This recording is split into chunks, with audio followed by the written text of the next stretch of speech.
नमस्कार। अपना कहानी कॉर्नर में आपका बहुत बहुत स्वागत है। मैं वरुण शेखर आपके लिए कहानियाँ लेकर आता हूँ। कहानियाँ ऐसी जो आपकी ज़िंदगी में कुछ नया जोड़ती हैं, कुछ सिखाती हैं।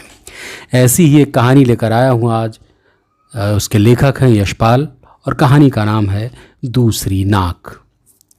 लड़के पर जवानी आती देख जब्बार के बाप ने पड़ोस के गांव में एक लड़की तजवीज़ कर ली। लेकिन जब्बार ने हसबा की लड़की शब्बू को जो पानी भरकर लौटते देखा तो उसकी सुध बुझ जाती रही। जैसे कथा कहानी में कहा जाता है कि शहजादा नदी में बहता हुआ सोने का एक बाल देख सोने के केशधारी सुंदरी के प्रेम से आहत महल की अटारी में उपवास कर लेट गया था। परंतु कुछ वैसा ही हाल जब्बार का भी हुआ। मुंह से तो कुछ न कह सका, पर शिथिल शरीर, चेहरे का रंग उड़ा हुआ, कुछ खोया खोया सा वो रहने लगा। माँ बाप ने उसकी हालत देखकर सलाह की। मुंह दर मुंह नहीं, पर उसे सुना दिया कि ब्याह जल्दी ही उसका हो जाएगा। लड़की भी बच्चा नहीं, बिल्कुल जवान है। शमसल की बड़ी बेटी जहुन्ना आसपास के 4 गांवों में एक ही लड़की है। पानी का बड़ा मटका सिर पर उठाकर धमकती 2 मील चली जाती है। घर भर का काम संभालती है अभी से। यहाँ आ जाएगी तो जब्बार की माँ को भी चैन मिलेगा। बूढ़ी हो गई बेचारी, पर जब्बार को इससे कुछ तसल्ली न हुई। वह अक्सर लंबी लंबी आहें खींचकर चुपचाप पड़ा रहता। एक रोज़ माँ ने आंखों में आंसू भरकर अपनी कसम घर आकर पूछा तो उसने सच कह दिया। जहुन्ना की बात सुनने से भी उसने इनकार करके कहा, या तो हसबा की बेटी शब्बू, नहीं तो बस कुछ नहीं। माँ बाप ने बहुत समझाया। उसे सुनता देखते तो आपस में जहुन्ना की तारीफ और शब्बू की निंदा करने लगते। फिर जो लोग ऐसी बेशर्मी से ब्याह करते हैं उनकी कितनी निंदा होती है। ये सब वे लड़के को काकोक्ति, अलंकार और रूपक द्वारा समझाकर हार गए। पर धुन का पक्का जब्बार न माना तो न माना। बेटे की जिद से हार मानकर बूढ़ा गफ्फार एक रोज़ हसबा से बात करने चला गया। जब वो लौट कर आया तो क्रोध से उसकी आंखें लाल और ग्लानि से चेहरा विरूप हो रहा था। बंदूक कोने में रख कंधे की चादर ज़मीन पर फेंक कर वो ज़मीन पर ही बैठ गया। जब्बार की माँ ऊँटों को बेरी की पत्तियाँ खिला रही थी। तुरंत बूढ़े के समीप दौड़ी आई। जब्बार दूर से ही उत्सुक कान लगाए खड़ा था। बूढ़ा मानो फट पड़ा, ऐसे नालायक बेटे से बेऔलाद भला। जब्बार की माँ ने घबराकर बेटी की बलाएं अपने सिर लेते हुए नाक पर हाथ रखकर पूछा, हाय हाय क्या हुआ? बूढ़े ने कहा, अरे होगा क्या, ऐसे बेशर्म से गैरत लड़के, और क्या होगा हैं? तमाम इज्जत खाक में मिल गई और घर मिट्टी में मिल जाएगा। माँ ने फिर बलाएं लेकर पूछा, हाय हाय क्या हुआ, ऐसा क्यों कहते हो? बाप ने कहा, अगर इसके ऐसे ही मिजाज थे तो ये कलात के खान के यहाँ पैदा क्यों नहीं हुआ? जानती है हसबा ने क्या कहा? सीधे मुंह से बात भी न की। कहती है, शब्बू की बात तो मत सोचो, उसे वो ब्याहेगा जो 250 रुपए की गठरी बांध कर लाएगा। 250 रुपए की बात सुनकर जब्बार की माँ की आंखें ऊपर चढ़ गई। बूढ़ा बोला, अरे तू भी बूढ़ी हो गई, तू ही बता, तूने कभी ऐसा तूफान सुना है उम्र में? 250 रुपये कोई चीज़ ही नहीं होती। शमसल से मैंने जहुन्ना के लिए बात की थी।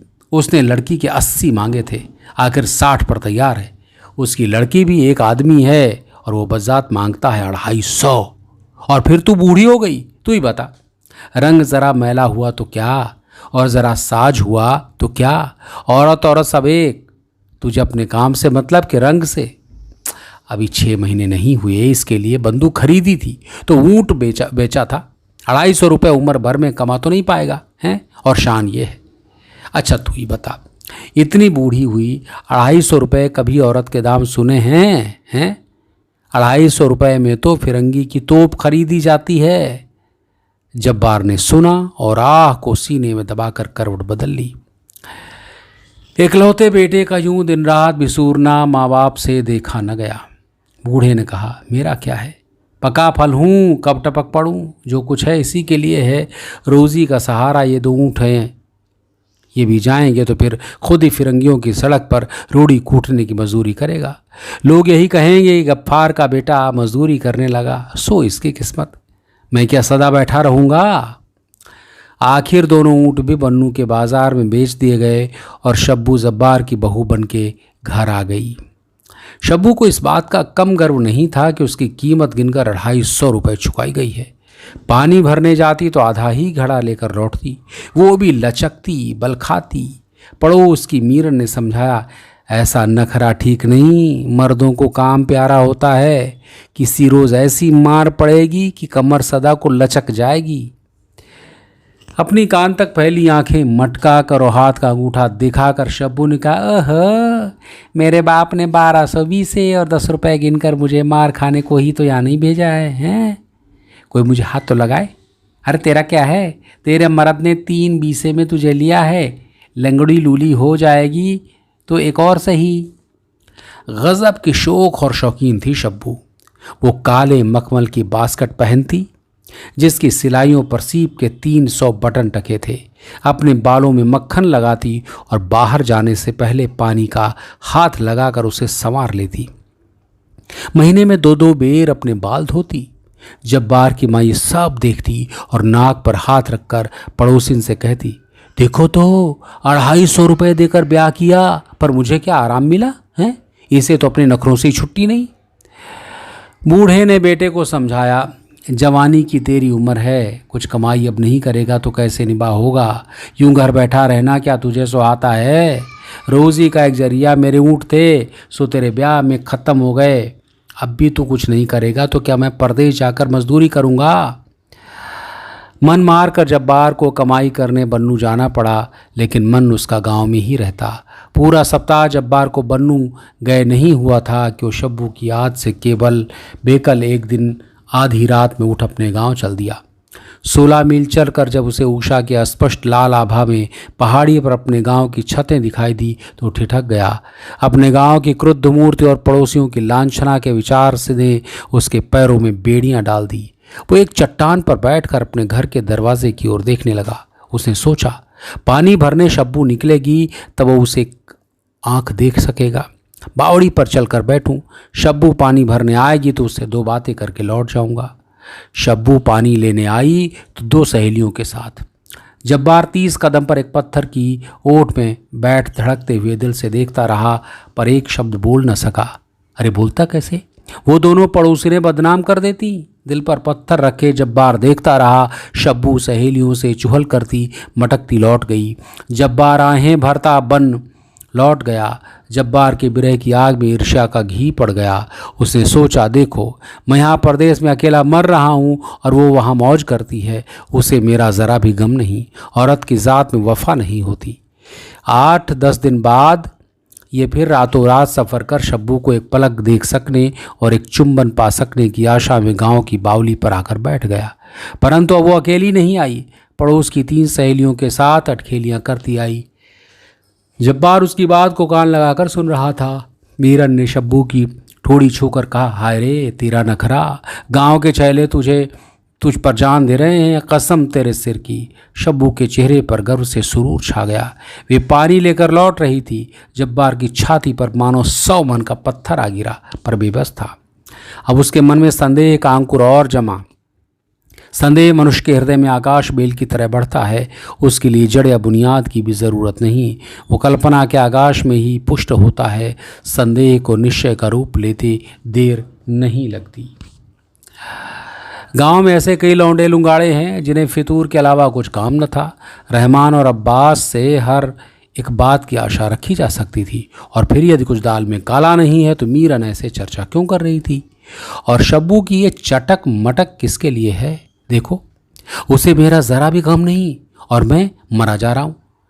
जब्बार लहू के घूंट पी पी कर रह जाता। उसने सोचा, रुपया कमाने के लिए ही तो वो घर से दूर यहाँ पड़ा है। यूँ 8 आने 10 आने रोज़ में रुपया नहीं कमाया जा सकता। घर लौटने की आग ने उसे बावला कर दिया। एक दिन मौका देख उसने एक हाथ मार ही दिया। किस्मत अच्छी थी, वो पकड़ा भी नहीं गया और 150 रुपये कमाकर 1.5 महीने में घर लौट आया। जब्बार के बाप का हौसला हो गया, बेटा भूखा नहीं मरेगा। जैसे नील का दाग कपड़े को नहीं छोड़ता है, वैसे ही जिस मन में संदेह एक बार प्रवेश कर जाता है उसे छोड़ता नहीं। जब्बार ने शब्बू से पूछा, क्यों, जब मैं बन्नू में था तो खूब मज़े उड़ते थे। शब्बू भी निरी मजदूरन न थी। चमक कर उसने पूछा, कैसे मज़े, किससे मज़े उड़ते थे। जब्बार ने कहा, क्यों, गांव में क्या कम आदमी हैं। रहमान है, अब्बास है, खूब बनाव सिंगार से पानी लेने जाना होता था। क्यों? शब्बू ने कहा। मैंने कभी किसी सरे की तरफ उठा कर भी नहीं देखा। ऐसा किया हो तो मर जाऊं, नहीं मुझ पर झूठा इल्ज़ाम लगाने वाला मर जाए। जब्बार ने तड़प कर पूछा, तू बन ठन कर अपना हुस्न दिखाने नहीं जाती थी? शब्बू ने उत्तर दिया, अरे मैं क्यों जाऊंगी दिखाने किसी को? कोई मेरा घूरा करे तो मेरा क्या कसूर? जब्बार ने चुटिया कर पूछा, तो तू यूं ही बन ठन कर दिखाने को निकलती क्यों है?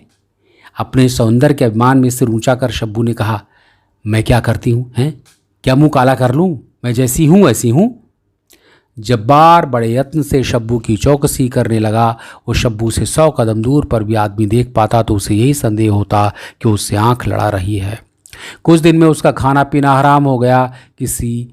उसे भी ये शंका होती कि संभव है शब्बू के रूप की ख्याति सुनकर ही आदमी बनाने से यानी कि बहाने से इधर आया है। सारा गांव उसे शब्बू के पीछे पागल दिखाई पड़ने लगा। एक रात जब्बार ने शब्बू से पूछा, आज तू बाहर से लौट रही थी, तब रात में मुस्कुरा क्यों रही थी? उत्तर में शब्बू ने पूछा, मैं कहाँ मुस्कुरा रही थी? जब्बार ने कहा, और वे सब आदमी खड़े हुए क्यों देख रहे थे? अपने रूप की महिमा के संकेत से पुलकित होकर शब्बू ने उपेक्षा से उत्तर दिया, मैं क्या जानूं? होठ काट कर जब्बार ने कहा, बहुत घमंड होगा हुस्न का, नाक काट लूंगा। शब्बू का मन गुदगुदा उठा। उसने कह दिया, 12 बीसे और 10 रुपए की नाक है, और मन मन मुस्काने लगी। शब्बू सो गई, परंतु जब्बार की आंखों में नींद कहाँ। उसने पुकारा, सुन तो। उत्तर नदारद था। जब्बार ने सोचा, देखो तो घमंड इसका, मैं बेचैन पड़ा हूँ और मज़े में सो रही है। ये सब घमंड हुस्न का है। इसी हुस्न के पीछे गांव के बदमाश पागल हैं। अरे मेरी क्या आबरू है? अगर ये हुस्न न होता तो क्या मेरी आबरू यूं मिट्टी में मिलती? ऐसे हुस्न से क्या फ़ायदा? गंभीर होकर इस समस्या पर विचार कर उसने सोचा, आबरू नहीं तो कुछ नहीं, और ये हुस्न तो सब लोग देखते हैं, मेरा इस पर क्या कब्जा? जब तक ये हुस्न रहेगा तब तक मुझे आबरू और चैन कहाँ मिलता सकता है? रात के सन्नाटे में जो विचार उठते हैं वे बहुत उग्र होते हैं। दिन की तरह उस समय विचारों को बाधित करने वाले सैकड़ों उलझनें नहीं रहती। इसलिए भक्त समाधि रात में लगाते हैं, कातिल कत्ल रात में करते हैं, और चोर चोरी रात में करते हैं, विरही भी रात में ही पागल हो उठते हैं।